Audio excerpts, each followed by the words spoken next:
네. 생애 첫 사과를 그려본 소감이 어떠신지.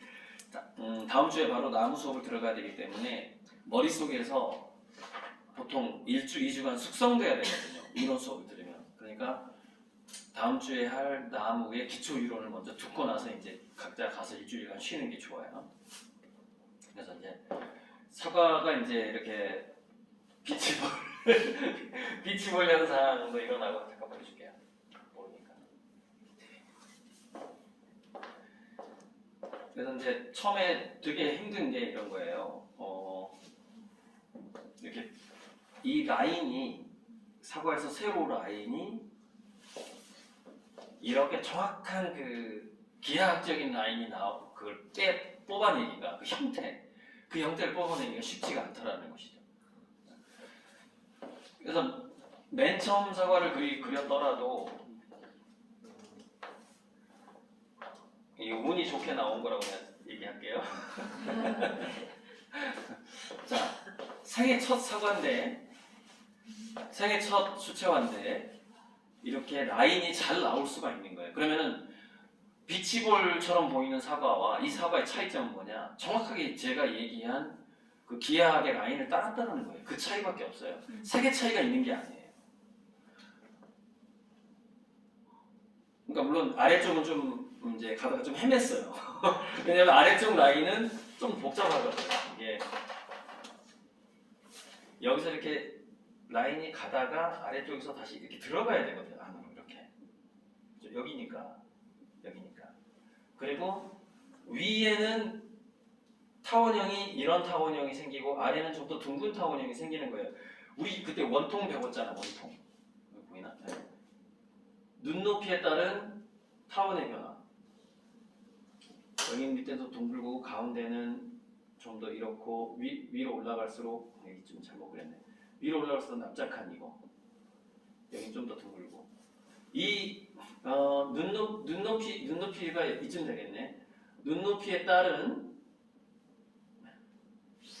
이 각도에 따른 타원의 변화가 사과에서 약간 있는 거죠. 위는 조금 이런 타원의 그 위도가 만들어지는 거고 아래쪽은 이런 게 만들어지면서 속에서 들어가서 이렇게 나오잖아. 이렇게. 그럼 다시 여기서 이쯤에서 이렇게 속으로 들어가게 되는 거지. 그러니까 이 끝처리, 이 끝선 처리가 좀 어렵죠. 그래서 대부분 여기서 꺾여서 안으로 들어간다라는 점, 위로. 여기 그러니까 원뿔 모양이 하나 있는 거지. 이 안에. 그렇잖아요. 원뿔이 하나 있는 거잖아요. 들어가서 이렇게 치고 들어가야 되는데, 이렇게 치고 들어가야 되는데, 이 끝선 처리가 초보자가 하기에는 굉장히 어렵죠. 위는 알아서 하는데, 그러니까 이 그림이, 이 아래선 처리가 애매한 거지. 그러니까 애매한 건 어떻게 하면 돼? 번지기로 그냥 안 보이게 하면 돼. 그래서 보통 여기서는 이렇게 잘 나가다가, 선이 이렇게 잘 나가다가 밑에서 그냥 이렇게 끝내버리면 안 돼. 이렇게 끝나는 경우가 많아. 이렇게 약간 비치볼 형태로 가버린다는 거지. 이렇게 가버리면 안 된다는 거지. 여기서 잘려서 위로 올라온 지점이 있고 원통이 있고 이렇게 돌아가야 되는 그 측면. 이거 어렵다 이거는. 그래서 이건 하다 보면 나와요. 이런 기하학적인 그러면 이런 거. 네, 질문 있어요? 위로 이렇게 올려도 되는 거예요? 당연하죠. 그런데 보통 사과가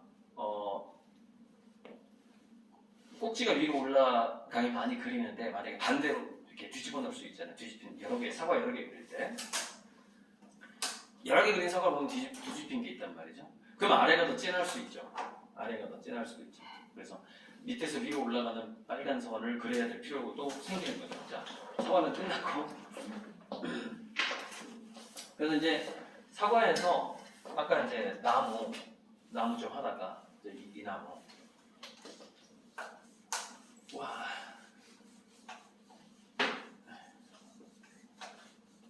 나무 좀 하는데 그냥 이 브로콜리를 보면은 촘촘한 굉장히 큰 나무를 멀리서 본 듯한 느낌이 날 수 있어요. 그 앞에 브로콜리 이건 제가 조각을 한 거예요. 중간중간에 이렇게 이빨을 뺀 거죠. 그래야 진짜 나무처럼 보이니까. 그러면 이걸 잘 보시면은 이 사이에 나무 가지가 지금 색깔이 나무 가지가 원래 진하죠. 브로콜리는 지금 나무 가지하고 안쪽이 더 연한 색깔로 돼 있어서 좀 헷갈리긴 한데 이게 기본 나무의 구조를 가지고 있는 거죠. 이렇게.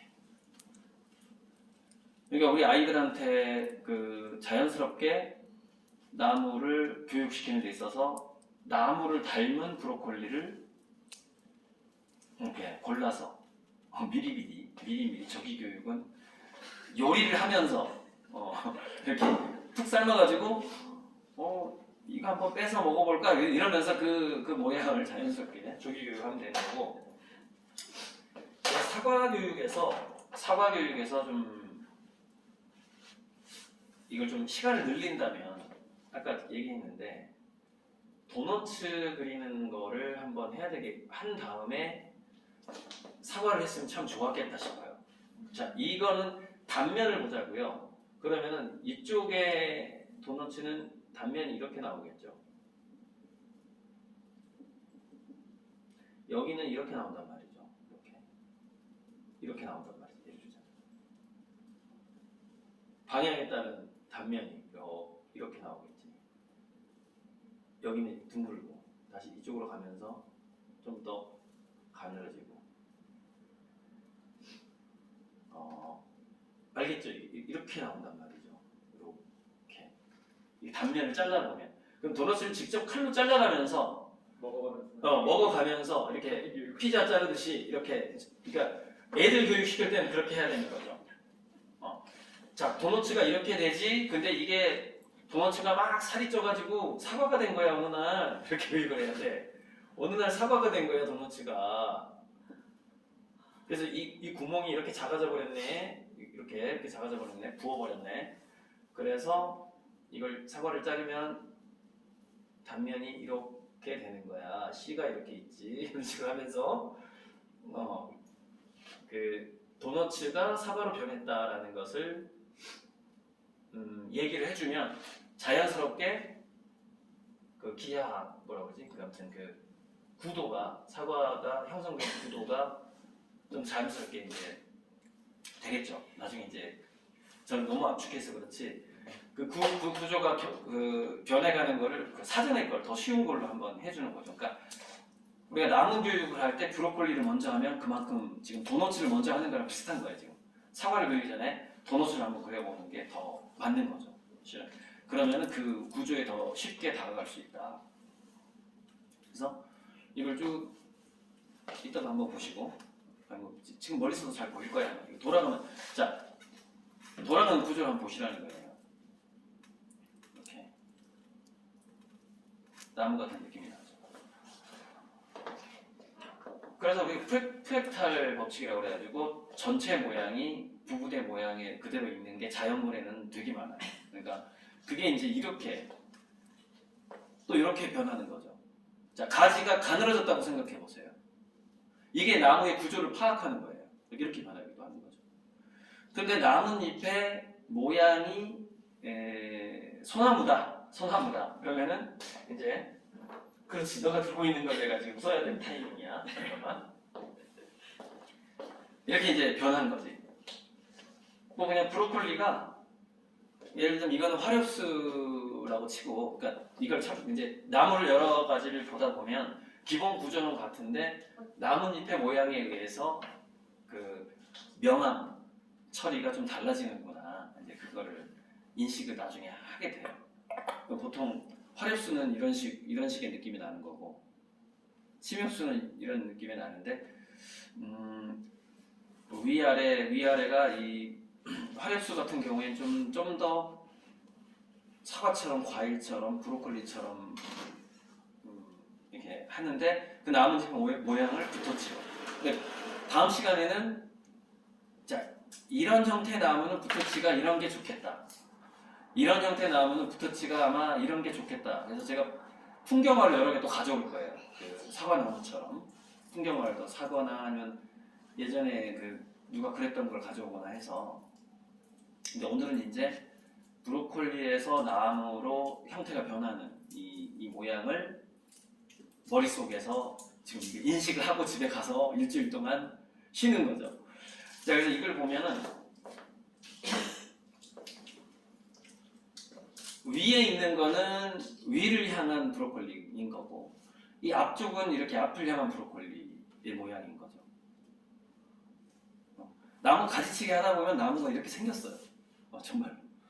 나무의 목적은 햇볕을 받아들이는 게 목적이기 때문에, 물론 옆에 있는 게 다 위로 이렇게 올라가 있는 경향이 좀 있어요. 태양이 위에 많기 때문에 이렇게 이런 경향이 좀 있죠. 자, 그럼 이게 나무의 기초 수업이 끝난 거고, 태양이 위에서 비추기 때문에 실질적으로는 뒤집힌 색깔이 나오죠. 나무를 그릴 때 아래가 더 진하고 위에가 더 밝은 컬러는 그렇다는 거죠. 그거는 다음 시간에 한번 그 샘플 그림을 보고서 한번 해봅시다.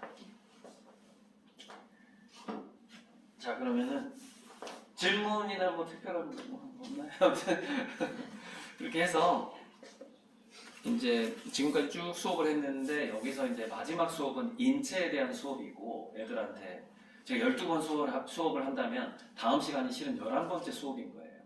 12번째 수업은 인체에 대한 수업을 해요. 손바닥 길이, 팔뚝 길이, 뭐 이게 사람마다 비율이 좀 다르긴 하지만 대략 이렇다.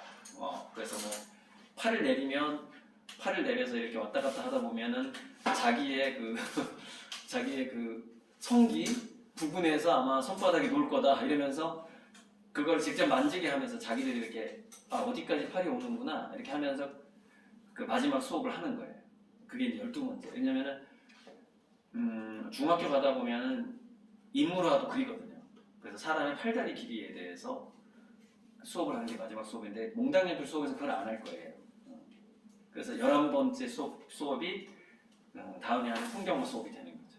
이상입니다. 이제 다음에 또 질문거리는 다음 시간에 해주시기 바라고, 고생하셨습니다. 사과 너무 좋았어요. 생일 첫 사과. 네. 이거 붓이 애기 네. 묻어가지고 중간에 끊어지잖아요. 이만큼 이게 충분히 와줘야 되는데 애기 중간에 끊어져요. 그 밑에서 긴장을 푸는 거야. 가다가 끝까지 붓에 마무리할 때까지 긴장을 풀면 안 돼. 그래서 그 기하학적인 모양을 딱 따라가주면서 딱 위로 올리면서 딱 끝내야 되는데, 자 보세요. 수채화를 많이 안 해보셨잖아요. 붓이 부드러운데 붓을 종이에 댈 때 느낌, 우리가 운전할 때 악셀러레이터하고 브레이크의 감각이 둔하잖아요. 자주 해야지 이게 어느 정도 밟아야 이게 차가 이만큼 나간다 아는데, 붓이 똑같아. 초보자들은 이게 붓의 강도를 조절 못하는 거예요. 운전을 조절 못하는 거 똑같아요. 그러니까 그거는 뭐냐면 시간이 해결해줘요. 시간이. 네, 이상입니다.